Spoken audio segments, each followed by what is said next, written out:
আসসালামু আলাইকুম। এসএসসি 2025 ব্যাচের শিক্ষার্থীরা আমরা কিন্তু পর্যায়ক্রমে প্রায় ধরতে গেলে সবগুলো সাজেশনে আপলোড করে ফেলছি। তারই ধারাবাহিকতায় আজকে আমরা ইসলাম শিক্ষার সাজেশনটা দিয়ে দিব। হ্যাঁ, ইসলাম শিক্ষাতেও আমাদের 100 মার্কের পরীক্ষা।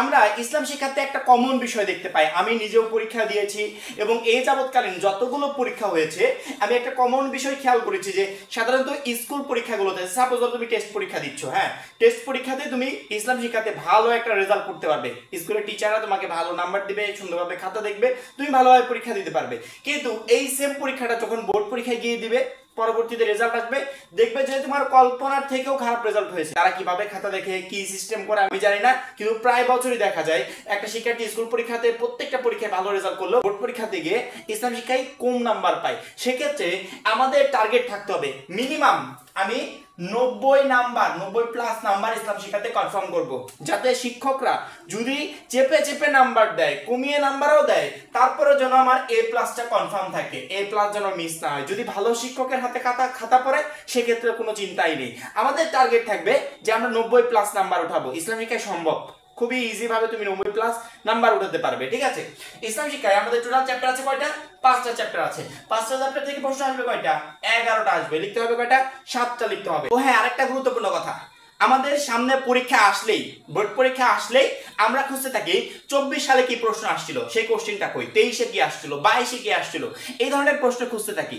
তোমরা এখনই প্লে স্টোরে গিয়ে এসএসসি কোশ্চেন ব্যাংক লিখে সার্চ দিয়ে এই যে অ্যাপসটা দেখতে পাচ্ছ মার্ক করে রেখেছি, এই অ্যাপসটা ইনস্টল করবে। এখানে টোটাল কোশ্চেন ব্যাংক দেওয়া আছে, অর্থাৎ তোমার A to Z প্রশ্ন, বিভিন্ন বোর্ড পরীক্ষার প্রশ্নগুলো দেওয়া আছে, সেই সাথে টপ 10 র্যাঙ্কিং এর বিভিন্ন স্কুলের মডেল টেস্টের কোশ্চেনগুলো এখান থেকে দেওয়া আছে।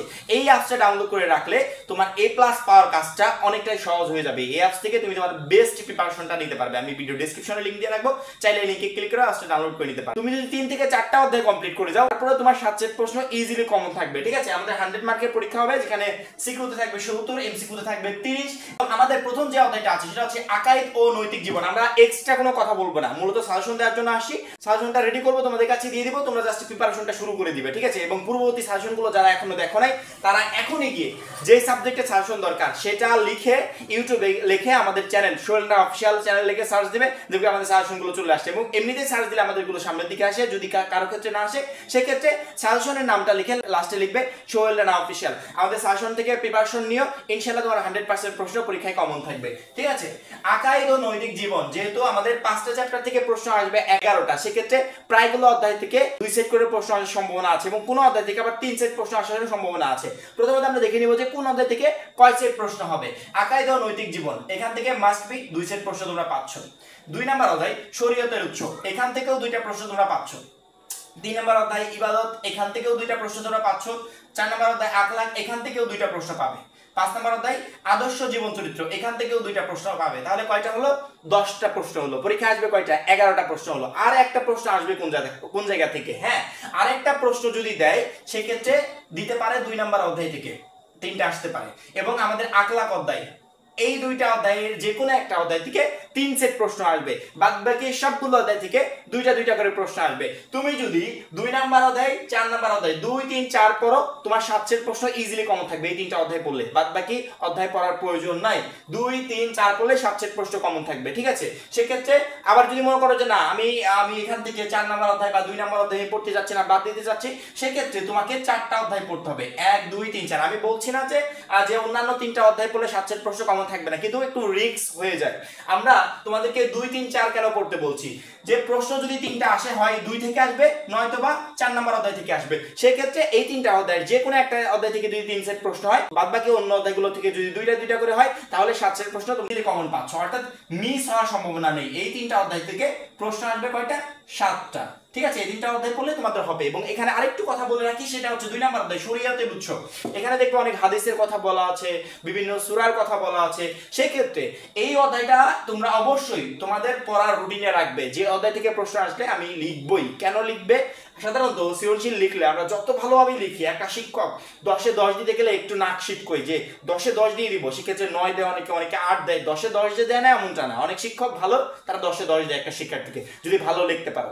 সেক্ষেত্রে যদি কোনো শিক্ষক 8 দিতে চায় বা 9 দিতে চায়, কিন্তু তখনই তুমি 2 নাম্বার অধ্যায় থেকে একটা সূরা সহ সূরার একটা ব্যাখ্যা লিখে ফেললে, একটা হাদিসের কথা লিখে ফেললে, সুন্দরভাবে বিশ্লেষণ করে দিলে, সেক্ষেত্রে এখানে যত হার্ড হার্ড শিক্ষক কি হোক, নাম্বার কমানোর কোনো সম্ভাবনা নাই। তোমার 2 নাম্বার অধ্যায় থেকে সে 10-এ 10 দিতে বাধ্য অবশ্যই। যেমন আমরা ম্যাথের ক্ষেত্রে বলি, আমরা যে বিভিন্ন পরীক্ষার ক্ষেত্রে, যেমন ধর ফিজিক্স আছে, কেমিস্ট্রি আছে, যে সমস্ত অধ্যায়গুলোতে ম্যাথ আছে, আমরা বলি কি ওই অধ্যায়গুলো করো। কেন করতে বলি? কারণ কি ম্যাথের অধ্যায়গুলো পড়লে ওইখানে হাতের লেখা যতই পচা হোক নাম্বার কাটতে পারবে না। সেম একইভাবে আমরা বলি শরীয়তের উৎসের যে অধ্যায়টা আছে, এখানে বিভিন্ন সূরা আর তারপরে হাদিসের কথা বলা আছে, এই অধ্যায়টা পড়ো।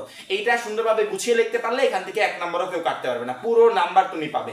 সেই ক্ষেত্রে সৃজনশীলের জন্য যদি 2, 3, 4 পড়ো, 7 সেট প্রশ্ন তোমার কমন থাকবে। এই 3টা অধ্যায় পড়লে আর কোনো অধ্যায় পড়ার প্রয়োজন নাই, এখান থেকে 7টা প্রশ্ন তুমি পেয়ে যাবে। এবং যদি মনে করো যে এই 2 এবং 4 এর ভিতর যে কোনো একটা বাদ দিতে চাই, সেক্ষেত্রে তোমাকে আরো এক্সট্রা 2টা অধ্যায় ইনক্লুড করতে হবে। তুমি 1 নাম্বার, 2 নাম্বার, 3 নাম্বার, 4 নাম্বার অধ্যায় পড়তে পারবে, কোনো প্রবলেম নাই। তুমি 2 নাম্বার, 3 নাম্বার, 4 নাম্বার পড়তে পারবে, কোনো প্রবলেম নাই। বা তুমি 1, 2, 4, 5 পড়তে পারবে, কোনো প্রবলেম নাই। অর্থাৎ 2, 3, 4 এই 3টা অধ্যায় যদি পড়ো, সেক্ষেত্রে অন্য 2টা বাদ দিবে, পড়ার দরকার নাই। তুমি যদি 2 বা 4 এর ভিতর যে কোনো একটা অধ্যায় বাদ দাও, তাহলে ওই অধ্যায়টা বাদ রেখে বাদবাকি যে 4টা অধ্যায় আছে তোমাকে ওই 4টা অধ্যায় পড়তে হবে। আশা করি বুঝতে পেরেছো। এই হচ্ছে আমাদের সৃজনশীলের সাজেশন। এবার আসি এমসিকিউতে। এমসিকিউর জন্য প্রত্যেকটা ক্ষেত্রে আমি একটা কথাই বলবো যে এমসিকিউতে কেউ যদি 100% প্রশ্ন এমসিকিউ কমন পেতে চাও, তোমার জন্য বেস্ট সাজেশন হবে মূল বইটা, টেক্সট বুক। ঠিক আছে, টেক্সট বুক। কেন? আমাদের এমসিকিউর একটা কোশ্চেনও মূল বইয়ের বাইরে থেকে আসবে না। প্রত্যেকটা প্রশ্ন যেহেতু মূল বই থেকে আসবে, মূল বইয়ের কোনো বিকল্প নাই। সৃজনশীল, এমসিকিউ সবগুলো মূল বই থেকে আসবে। তুমি যদি মূল বই রেখে গাইড, টেস্ট পেপার দেখে প্রিপারেশন নিতে চাও, পরীক্ষার হলে যে প্রশ্ন কমন পাবে এই গ্যারান্টি আমি তোমাকে দিতে পারছি না।